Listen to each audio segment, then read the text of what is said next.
Hey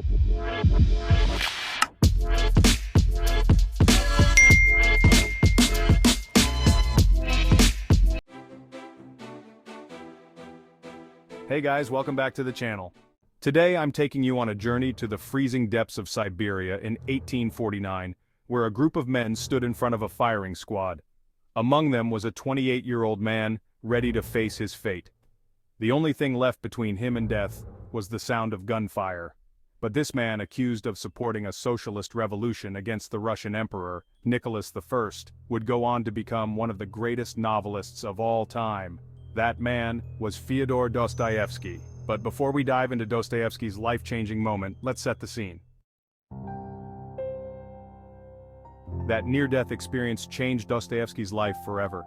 His time in prison, combined with a harsh upbringing and years of exile, shaped his outlook on humanity. Questions plagued his mind. What drives people to commit crimes? Can good come from evil? These existential queries would eventually inspire his most famous work. What's the story behind?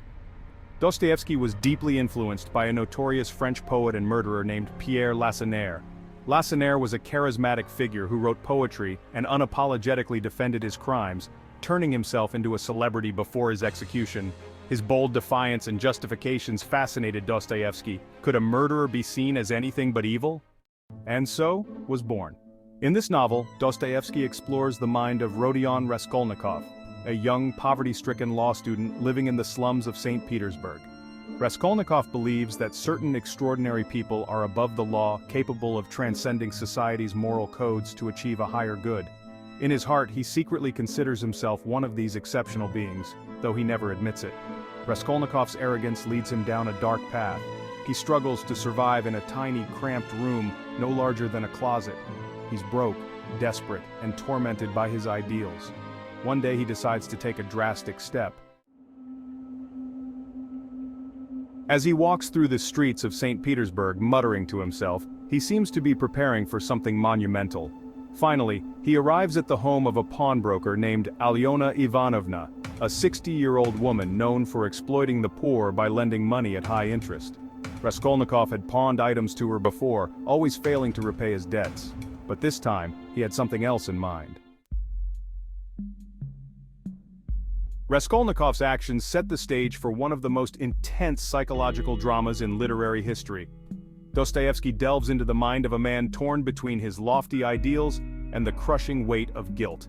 Challenges us to think about the nature of crime, justice, and morality. Is a person's punishment simply the sentence they receive from the state?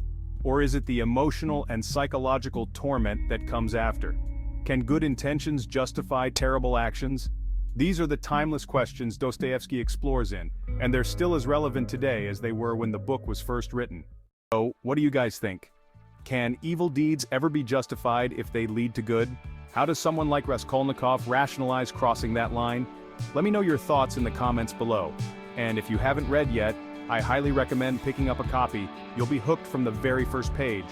Thanks for watching, and if you enjoyed this deep dive into Dostoevsky's life and work, don't forget to like, subscribe, and hit that notification bell. See you in the next video.